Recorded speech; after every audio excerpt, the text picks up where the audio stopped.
Hi යාළුවනේ ඉතින් ඔයාලට කොහොමද අද වීඩියෝ එකෙන් අපි කතා කරන්නේ PCOS ගැන. PCOS එහෙම නැත්නම් polycystic ovary syndrome කියන එක. අපේ ඩිම්බකෝෂවල ඉදිමීම එහෙම නැත්නම් ඩිම්බකෝෂවල ගෙඩි ඇතිවීම කියලා මේකට කියනවා. මේක ගොඩක් කලාවට ගැහැණු ළමයෙක්ගේ පළවෙනි පීරියඩ් එකත් එක්කම හැදෙන දෙයක්. ඒ කියන්නේ දැන් මාසෙට ඔයාගේ පීරියඩ් එක එනකොට ඔයා අනිවාර්යෙන් අර ලේ පිටවීමක් වෙනවා. ඉතින් එතනදී ඔයාට PCOS වගේ දෙයක් තියෙනවා නම් ඔයාට එතනදී ඔයාගේ පීරියඩ් එක හරි මාසෙට එන්නේ නැහැ. ඒ කියන්නේ ඔයාට ඔයාගේ eggs release කරන්න විදිහක් නැහැ. මෙන්න මේ PCOS කියන ප්‍රශ්නේ නිසා. ඉතින් මේක හැමෝටම නැහැ. නමුත් 160ක් වගේ කාන්තාවන් අතර තුල ගැහැණු අතර තුල මේක තියෙනවා. නමුත් අපි ඒක ගැන එච්චර දන්නේ නැති නිසා අපි ඒක ගැන වැඩි තැකීමක් කරන්නේ නැහැ. PCOS කියලා කියන්නේ අපේ ovaries වල තියෙන චූටි වතුර පිරුණු බිබිලි දෙයක්. ඒකට තමයි දැන් අපි මේ PCOS කියලා කියන්නේ. ඉතින් මේ පුංචි දිය බිබිලු පිරලා තියෙන්නේ වැඩුණු නැති eggs වලින්. ඉතින් මේවා තමයි අපේ ඇඟෙන් පිට වෙන්න බැරි වුණු egg ඔකට මූලික වෙන්නේ androgen කියන පිරිමි හෝමෝනය. ඉතින් මේ පිරිමි හෝමෝනය කාන්තාවකගේ ඇඟේ normally තියෙනවා. නමුත් ඒක අධිකව වැඩිවීම නිසා තමයි ඔය PCOS කියන දේ අපේ ඇඟේ ඇති වෙන්නේ. ඉතින් මෙතනදී අපේ ovaries මෙන්න මේ වගේ ගොඩක් ලොකු වෙන්න පටන් ගන්නවා. ඉතින් මේ ඉදමීමත් එක්කම ඔයාලගේ ඇඟේ අධිකව රෝම වෙන්න පටන් ගන්න පුළුවන්. සමහරලාට නිකටේ එහෙම නැත්නම් අතපයවල අධිකව රෝම වෙන්න පටන් ගන්න පුළුවන්. ඉතින් මේ PCOS කියන එක ඇති වෙන්න ගොඩක් හේතු තියෙනවා. ඉතින් අපිට හැමදේම කන්ට්‍රෝල් කරගන්න බෑ. මොකද අපි ඉතින් මේක හැදෙනකොට අපි කවුරුත් දන්නේ ඇයි උනේ කියන එක. ඔයා තරුණ ගැහැණු ළමෙක් වෙන්න පුළුවන්. සඩන්ලි ඔයාට මේ දේ වෙන්න පුළුවන්. ඔයා දන්නේ නැහැ. ඒ කියන්නේ ඔයාට සඩන්ලි වගේ චින් එකේ නිකටේ රෝම වෙන්න පුළුවන්. සමහරට ඔයාට අධිකව ඔයා කොණ්ඩේ වැටෙන්න පුළුවන්. ඉතින් ඒ වගේ දේවල් අපි ගොඩක් කලාවට දන්නේ මොකක් නිසාද මේක වෙන්නේ කියන එක. ඉතින් අන්න ඒක නිසා අපිට හරියටම කියන්න බෑ මේක හැදෙන්න කලින් ඔයාට මෙන්න මේ වගේ ප්‍රශ්නයක් තියෙනවා කියන එක. නමුත් අපිට මේ දේ completely control කරගන්න පුළුවන්. නැති කරගන්න නෙමෙයි control කරගන්න පුළුවන්. ඔයා හරියට එදිනෙදා ඔයාගේ කෑම ඔයාගේ ජීවන රටාව වෙනස් කරොත්. දැන් අපි බලමු මොනවද අපිට තියෙන රෝග ලක්ෂණ. අපි කොහොමද දැනගන්නේ අපිට PCOS තියෙනවද නැද්ද කියලා. පළවෙනි එක තමයි ඔයාලගේ පීරියඩ් එක.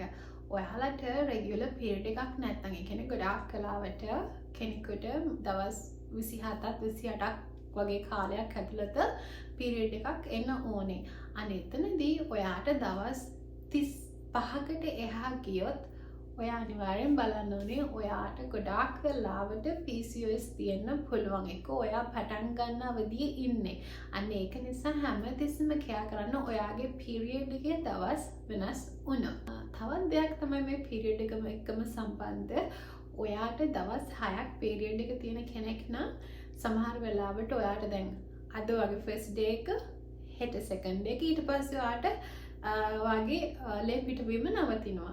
ඊට පස්සේ නැවතත් දවසකට හෝ දෙකකට පස්සේ නැවත පටන් ගන්නවා. අන්න එතනදිත් ඔයා ගොඩක් ක්‍රියා කරන්න ඕනේ. මොකද ඔයාගේ ovaries සමහර විට වෙනස් වෙමින් පවතිනවා වෙන්න පුළුවන්. අනිත් එක තමයි ඔයාලගේ මුහුණේ ඇඟේ අධිකව රොම්ම වැවීම. දැන් මෙතන PCOS තියෙන කෙනෙක් නම් මෙන්න මේ වගේ අධිකව නිකටේ රෝම වැවෙනවා. මේක ගොඩාක් දෙනෙකුට හරිම normal දෙයක්. ඔයාට PCOS තියෙනවා නම් ඔයාට මෙන්න මේ දේ තියෙන්න පුළුවන්. මොකද මේක හරිම බහුලව දකින්න දෙයක්. PCOS තියෙන කෙනෙකුට මේ වගේ නිකටේ රෝම එන්න පුළුවන්. ඉතින් අනිත් දේ තමයි අතපයවල ඒක normal. අනිත් එක තමයි ඔයාගේ කොණ්ඩේ පැචස් විදිහට වැටෙන්න පුළුවන්. එහෙම නැත්නම් ඔයාලා දැකලා තියෙන පිරිමි කට්ටියගේ කොණ්ඩේ වැටෙන හැටි මේ දෙපැත්තෙන් කොණ්ඩේ යන පුළුවන්. එහෙම නැත්නම් මැද තටෙන්න පුළුවන්. අන්න ඒ විදිහට අපි ඒකට කියන්නේ male pattern baldness කියලා. අනිත් එක තමයි ඔයාගේ මූණේ කුරුලෑ එන එක. කුරුලෑ කියලා කියන්නේ දැන් තරුණ ගැහැණු ළමයෙකුට නම් කුරුලෑ එන එක ගොඩක් normal දෙයක්. ඔයා කුරුලෑ 5-6ක් තියෙන කෙනෙක් නම් ඔයාට එකපාරටම මුළු මූණ පුරාම කුරුලෑ එනවා නම් පිටේ වගේ කුරුලා එනවා නම් පපුවේ කුරුලා එනවා නම් ඔයා ටිකක් කෑ කරන්න ඔයාගේ ඇඟ වෙනස් වීම පවතින නිසා මොකද අර ඇන්ඩ්‍රොජන් එහෙම නැත්නම් පිරිමි හෝමෝන ඇඟේ වැඩිවීම නිසා තමයි මේ වගේ වෙනස් වීම ඔයාගේ ඇඟේ ඇති වෙන්නේ. ඉතින් මේක ඔයාට පළවෙනි දෙන හින්ට් එකක්. ඔයාට මේ වගේ රෝග ලක්ෂණ දෙකක් විතර තියෙනවා නම් ඔයා අනිවාර්යෙන් කෑ කරන්න ඔයා කන දේවල් මොකද අපි මස් වර්ග කෑමෙනුත් මේ වගේ දේවල් ඇති වෙන්න පුළුවන්. ගොඩක් අයට අධිකව රත් මස් වර්ග කනවා නම් බෙහෙත් දීපු කුකුල් මස් වර්ග කනවා. එතනදිත් ඔයාට පිරිමි හෝමෝන ඇඟේ වැඩිවීමක් වෙන්න පුළුවන්. ඉතින් මේ රෝග ලක්ෂණ කිහිපයක් විතරයි මම ඔයාලට කිව්වේ. මේවා තමයි මේන් රෝග ලක්ෂණ. මෙතන මේවා තමයි මූලික රෝග ලක්ෂණ කියලා අපි හඳුන්වන්නේ PCOS තියෙන කෙනෙකුට. ඉතින් ඔයා මැරි කරපු කෙනෙක් නම් ඔයා ගොඩක් පරිස්සම් වෙන්න. මොකද ඒක ඔයාට බබෙක් හදන්න යනකොට ගොඩක් බලපාන. මොකද අපේ එග්ස් රිලීස් වෙන්නේ නැති හින්දා ඔයාට පීරියඩ් එකක් නැහැ. එතනදි බබෙක් හදාගන්න ගොඩක් අමාරුයි. ගොඩක් කලාවට වල ට්‍රීට්මන්ට් හරහා යන්න වෙයි. නමුත් සමහර අයට නොදැනුවත්කම නිසා ඒකට පිළියමක් කරන්න බෑ.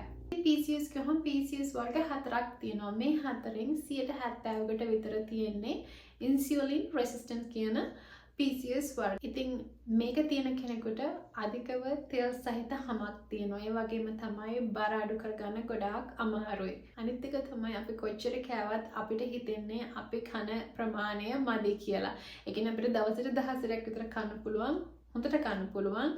ඇත්තටම බඩගින්නක් නෙමෙයි. ඒක අපිට අපේ ඉන්සියුලින් ප්‍රමාණය වැඩි වීම නිසා අපේ ඇඟට අධිකව සීනි අවශ්‍යයි. වැදගත්ම දේ තමයි ඔයාලට ડિප්‍රෙෂන් එක ඇති වෙන එක. කියන්නේ හැමදේම වැඩක් නැහැ. ඔයාලා කොච්චරවත් ડિප්‍රෙස් වෙලා ඉන්න එක මේ ඉන්සියුලින් රෙසිස්ටන්ට් කියන ඔයා PCOS එක ඔයාට තියෙනවා නම් අනිත් දේවල් තමයි ඔයාට high blood pressure තියෙන්න පුළුවන්. නිින්ද යන්නේ නැති වෙන්න පුළුවන්. කොලෙස්ටරෝල් වැඩි වෙන්න පුළුවන්. මේ ලෙඩ රෝග ගොඩාක් වෙලාවට එන්නේ ඉන්සියුලින් සම්බන්ධ PCOS එක්ක. දෙවෙනි එක තමයි ආඩ්‍රිනල් PCOS කියලා කියන්නේ. මෙතනදී ඔයාට ගොඩක් කලාවට තියෙන්නේ ස්ට්‍රෙස්ෆුල් පීරියඩ් එක. කියන්නේ වගේ ඔයාට පීරියඩ් එකෙන් දවස්වලට ඔයාට ගොඩාක් අමාරුයි. ඉතින් ඒක ඒ කියන්නේ ඔයාට මෙන්න මේ වර්ගේ PCOS එකක් තියෙනවා. ඒ වගේම තමයි ඔයාගේ හැම අධිකව වියලි. ඔයාට අධිකව ඔළුවේ කැක්කම තියෙන්න පුළුවන්. මෙන්න මේ වර්ගේ PCOS එකක් තියෙනවා නම්. තුන්වෙනි PCOS වර්ගය තමයි ඉන්ෆ්ලැමේටරි PCOS කියලා කියන්නේ. ඉතින් එතනදී ඔයාට ගොඩක් වෙලාවට කොච්චර කෑවත් මදි කියන එක තියෙනවා. ඔයාට සීනි කන්න ආස වෙන්න පුළුවන්. මේක ගොඩක් වෙලාවට පළවෙනි PCOS එකට සමානයි. ඉතින් හතරවෙනි එක තමයි post pill PCOS කියලා කියන්නේ. මේක හැදෙන්නම් මැරි කරපු කෙනෙකුට මොකද ඔයා ගන්න ටැබ්ලට්ස් එහෙම නැත්නම් ඔයා ගන්නවා කියන්නේ පිල් කියලානේ. ඉතින් ඔයාලා ඒක නවත්තපු ගමන් ඔයාලට මෙන්න මේ post pill PCOS එක හැදෙන්න පුළුවන්. ඉතින් එතනදී ඔයාට මේ post pill PCOS එකම ඔයාට thyroid එක හැදෙන්න පුළුවන්. ඉතින් චුට්ටක් කෑ කරන්න ඔයාලා ඔයාලගේ පිල් නවත්තනකොට. ඉතින් දැන් අපි බලමු අපිට මොනවද මේක ගැන කරන්න පුළුවන්. අපිට කොහොමද මේක කන්ට්‍රෝල් කරගන්න පුළුවන් කියලා. මට PCOS තිබෙන කෙනෙක් මම මේක කන්ට්‍රෝල් කරේ මගේ එදිනදා ජීවන රටාවෙන්. එහෙම නැත්නම් මගේ කැම බාලෙන් මම ජිම් එකට යනවා. ඉතින් මේ හැමදේම වලින් තමයි මම PCOS කියන එක completely control කරගත්තේ. ඉතින් කැම ගැන කතා කරොත් දැන් අපි හරිම normal නේ අපි බත් කන එක. සුදු හාල් කියන එක ගොඩක් normal. මම කරපු දෙයක් තමයි මම සුදු හාල් කන එක නවත්තලා තනිකරම රතු හාල් වලට ගියා. රතු හාල් කප් දෙකක් කනවා නම් මම රතු හාල් එක කප් එකකට. ඒ කියන්නේ අපි ඒ ගන්න පිෂ්ඨයේ ප්‍රමාණය නැත්නම් කාබෝහයිඩ්‍රේට් ප්‍රමාණය completely අපි අඩු කරගන්න ඕනේ. වට පුළුවන් නම් සලාඩ් වලටම හොරු වෙන්න. නමුත් ඉතින් ලංකාවේ හැටියට අපිට බත් නොකයින්න බැහැනේ. ඉතින් ඒක නිසා මම කිව්වේ සුදු හාල් වෙනුවට රතු හාල් කන්න පටන් ගන්න. ඒ වගේම තමයි එළවලු තෙල්. ඔයාලා vegetable oil කියලා use කරනවානේ. use කරන්න එපා. පුළුවන් නම් පොල් තෙල් අරගන්න. ගෙදර හදන්න පොල් තෙල් ටිකක් එහෙම නැත්නම් අවකාඩෝ තෙල් ටිකක් ගෙදර හදන්න. ඒ කියන්නේ අලිගට පෙර තෙල් ගෙදර හදාගන්න හරිම ලේසි. ඒකට කැමට එකතු කරගන්න. උයන කැම එක ඒකෙන් උයන ගොඩක් ගුණයි ඇඟට. මොකද අර එළවලු තෙල් වලින් අපේ ඇඟට අපේ පිරිමි හෝමෝන තවත් වැඩි කිරීමක් වෙන්නේ. අනිත් එක තමයි සුදු සීනි. සුදු සීනි ඇඟට හොඳම නැහැ ඔයාට PCOS තියෙන කෙනෙක් නම්. සුදු සීනි වලින් කරන්නේ අපේ ඇඟේ තියෙන ඉන්සුලින් ප්‍රමාණය තවත් ඉහළට යවීමක්. ඕනම පැන් රස වර්ගයක් සුදුසීනි විතරක් නෙමෙයි මම සුදුසීනි ස්පෙෂලි කිව්වේ මොකද මම දන්නවා හැමෝම තේ බොනවා දවසට. ඉතින් ඒක නිසායි. නමුත් ඔයාලට පුළුවන් නම් සුදුසීනි එක අයින් කරන්න, රතු සීනි අයින් කරන්න. කිසිම පැන් රස වර්ගයක් කන්න එපා. මුලදී හරිම අමාරුයි. ටික කාලයක් යනකොට ඔයාගේ ඇඟ ඒකට හුරු වෙනවා. අනිත් එක තමයි ඔයාට PCOS තියෙනවා නම් කෝෆි බොන්න යන්න එපා, තේ බොන්න එපා, සැරට කන්න යන්න එපා. එමේ ප්ලාස්ටික් බොක්ස් වල අහුරුපු කෑම කන්න එපා. ඒ හැමදේම අපිට බලපානවා. ඒ වගේමයි කිරි බොන එක නවත්තන්න. ඔයාට කැල්සියම් වෙන විදිහකට ලබා ගන්න PCOS තියෙනවා නම් කිරි බොන්නේ නැතුව අර පුළුවන් පුංචි මාළු වර්ග වගේ දේවල් වලින් කැල්සියම් ඇඟට ලබා ගන්න. මම උදේ නැගිට්ටාම හැමදාම කරන දෙයක් තමයි උණු වතුරකට හොඳට උණු කරපු උණු වතුරකට මම දෙහි දැන් කප් එකක් අපි ගත්තොත් මම ඒකට දෙහි මේස හැන්දකුයි සමහරවිට මම දෙහි පෙත්ත දානවා කපලා දෙහි පෙත්තයි කුරුඳු කෑල්ලකුයි කරාබුනේටි එකකුයි සූදුරු තියෙන්නේ හොඳට වේලපු සූදුරු චුට්ටක් පොඩ්ඩකුයි ඒකට මම දානවා හොඳට කොටපු ඉඟුරු කෑල්ලක් නැත්නම් ඉඟුරු ඉස්ම දාලා තමයි මම බොන්නේ. ඒකෙන් මට මාසයක් ඇතුළත මට රිසල්ට් ආවා. මම චෙක් කරාම මට කිසිම ප්‍රශ්නයක් නැහැ. කිසිම ටැබ්ලට් එකක් නැතුව මේක මම හැමදාම උදේට බිව වරද්දන්නේ නැතුව. අනිත් එක තමයි දැන් මම අනිවාර්යෙන් දවස් ඇතුළත මම වටකට මාළු කොටම්බ කෙසෙල් මේ කිරි මේ වගේ දේවල් මම මගේ කැමරට එකතු කර ගන්නවා. හැබැයි මේ කිරි කිව්වහම ගොඩාක්ම මම ගන්නෙ නැහැ. මම මේ කිරි මේ සැහන් දෙකක් වගේ තමයි සතියකට 3 සැරයක් මම අරගන්නේ. අනිත් එක තමයි බෝන් බ්‍රොත්. එහෙම නැත්නම් අපි මස් කටු වලින් හදන සුප් එක කියලා කියන්නේ. ඔයාලට පුළුවන් කුකුල් මස් කටු වලින් ඔයාලට ඕන බෝන් බ්‍රොත් එක එහෙම නැත්නම් සුප් එක හදාගන්න හොඳට උණු කරලා ඒක ගොඩාක් හොඳයි ඔයාලගේ ඇඟට. අන්තිම එක තමයි ඔයාලා හොඳට දවසට පැය 8ක් අඩුම නිදා ගන්න. ඔයාලා පැය 8ක් නිදා ගන්න එක අනිවාර්යයි. PCOS තියෙන කෙනෙකුට අපිට ස්ට්‍රෙස් ලෙවල් එක හරියන්නේ නැහැ. අපි රිලැක්ස් වෙන්න ඕනේ අපේ ඇඟ. ඒ වගේම තමයි ඔයාලට එක්සර්සයිස් කරන්න ඕනේ. එක්සර්සයිස් කිව්වට මම කියන්නේ ජිම් එකකට යන්න ඒව මොනවද? ඔයාලට පුළුවන් ඇවිදින්න. එහෙම නැත්නම් ගේ ඇතුලේ පුළුවන් තරම් කාර්යබහුල වෙන්න. හොඳම දේ තමයි ටිකක් හවසට නැත්නම් උදේට ඇවිදින්න යන්න. ඔයාලා මහත කෙනෙක් නම් අනිවාර්යෙන් ඒක කරන්න. ඔයාලගේ බර අඩු කරගන්න එක අනිවාර්යෙන් වටිනවා. ඉතින් ඔයාලට සමහරවිට මාසෙකින් ඔයාලට පේන්නේ කොච්චර බර අඩු වුණාද කියලා. නමුත් ඔයාලා මෙන්න මේ මම ඉස්සෙල්ලා කිව්ව උදේ බොන ඩ්‍රින්ක් එක ගන්න. ඒකෙන් ඔයාලට ලොකු වෙනසක් දකින්න පුළුවන් මාසයක් ඇතුළත. මම නම් කියන්නේ ගොඩක් අයට සතියක් වගේ ඇතුළත ඔයාලට ඔයාලගේ ඇඟේ ඉම්ප්‍රූව්මන්ට් එකක් දකින්න හම්බ වෙයි. ස්පෙෂලි ඔයාලා බබ්බිකුට try කරන කෙනෙක් නම් කවුරු හරි මේක බලනවා නම් අනිවාර්යෙන් හොඳට උණු කරපු වතුර හැකට කුරුඳු කෑල්ලකුයි කරාබ්නේටි දෙකකුයි දාලා තියලා ඒක බොන්න හැමදාම උදේට.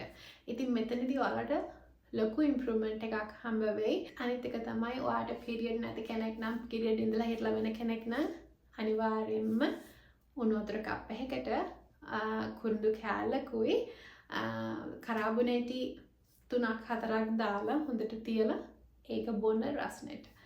ඔයාලට අනිවාර්යෙන් ඊළඟ මාසේ ඔයාලට එන මාසේ ඔයාලගේ පීරියඩ් එක හරියම වෙලාවට වෙයි. මේකෙන් ඔයාගේ පීරියඩ් එක අනිවාර්යෙන්ම හරියට ඒ හැම මාසෙකම එන්න සලස්වනවා. මොකද මේවා ගොඩාක් ගුණාත්මක natural medicine විදිහට මේ ගණන් ගන්නේ. හැමදේම ගොඩාක් natural අපිට ලේසියෙන්ම හොයාගන්න පුළුවන්. අනිත් එක මේ බීම් එක නැත්නම් මේ drink එකෙන් අනිවාර්යයෙන්ම ඔයාලගේ ovaries යථා තත්ත්වයට පත් කරනවා. ඉතින් ඔයාලට පුළුවන් කියන්නේ පිටරට බෙහෙත් වලට යන්නේ නැතුව නැත්නම් tablets වලට ඇඟ හුරු කරන්නේ නැතුව පුළුවන් තරම් අපිට හොයාගන්න පුළුවන් අපිට ආවේනික අපේ දේශීය දේවල් වලින් අපිට තියෙන ප්‍රශ්න විසඳ ගන්න. එහෙනම් ඉතින් ඔයාලට ප්‍රශ්නයක් තියෙනවා නම් මට කමෙන්ට් එකක් දාන්න. මම ඔයාලට රිප්ලයි කරනවා අනිවාර්යෙන්. මගේ channel එකට අලුත් නම් මම subscribe කරන්න කියලා ආදරෙන් ඉල්ලා සිටිනවා. එහෙනම් ඉතින් අලුත් වීඩියෝ එකකින් හම්බෙන්න තුරු ඔයාලට සුබ දවසක්.